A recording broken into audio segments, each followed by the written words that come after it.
Hey everyone, my name's Calvin and welcome to my video tutorial for Dreamy Watercolor effect. This effect works with Photoshop CS5, CS6, and all the versions of Creative Cloud. The first thing you'll do is download that product folder, and it's a zip file. So go ahead and unzip it, and inside you'll find two Photoshop documents, and these are the actual effect.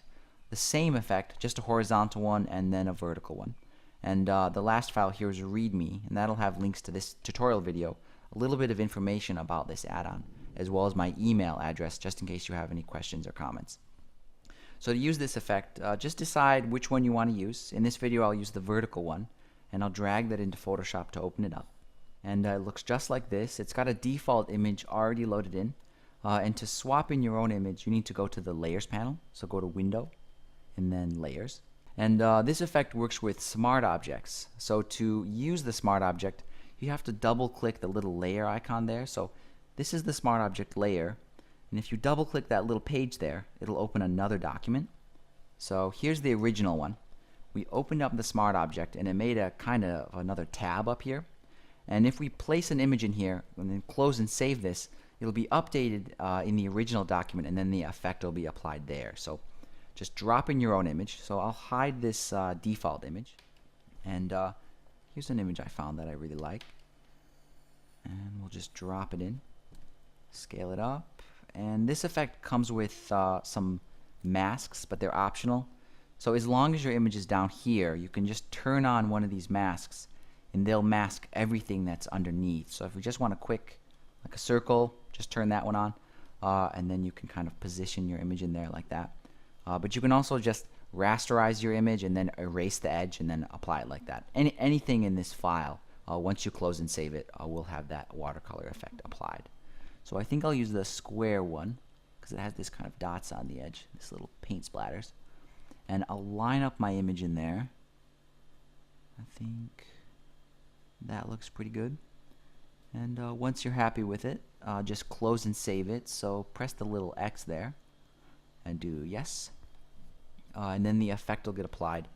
This effect is pretty complicated, so it might take 2 or 3 minutes. But in this video, I'll just fast forward it to save time. So here's our result, and I think it looks pretty good. This effect comes with a couple of options, and most of them are pretty self-explanatory, but I'll go over the major ones. So if you turn on this sketch effect here, it'll add this kind of light pencil outline around the edge, just optional. If you want to alter the paper texture, you can increase or lower the opacity of this folder. So if you select the paper texture folder and go up to opacity and you want to make it stronger, just maybe increase it up here to 80 and it'll be super strong, or you can lower it way down here for just a really light paper texture. I think somewhere in the middle is probably fine. And if you want to get rid of this paper texture in the background, like you just want your watercolor painting on a white background, just scroll to the bottom here, and it's this last one. Just click the little eye there to turn that one off. This is good if you're going to print it out.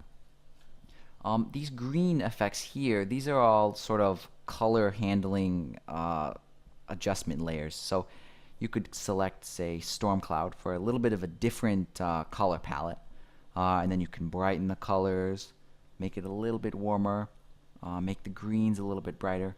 And all these effects, you can adjust them kind of finely by selecting the layer here. So for example, it's a little bit too warm, so I'll select this warm adjustment layer here, and I can go up to the opacity and make it a little bit more transparent, a little bit less strong.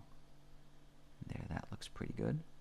I have these faded and vintage effects here. These look pretty nice. And the last one here that I want to show you is this grain here.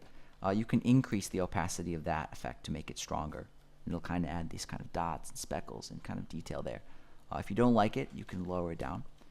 Personally, I really like the grain, so I'll bring it up here around 80, and that's pretty good. And I'm happy with this. This would basically be done. So you'd save it like any other image in Photoshop. You'd just go up to File and Export and Save for Web. Then you just save it to your desktop just like any other image.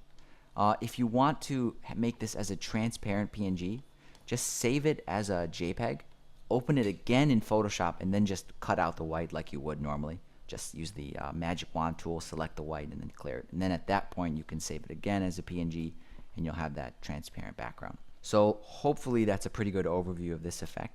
If you have any questions, the best way to reach me is to just send me an email. But other than that, guys, thanks for your support and thanks for watching.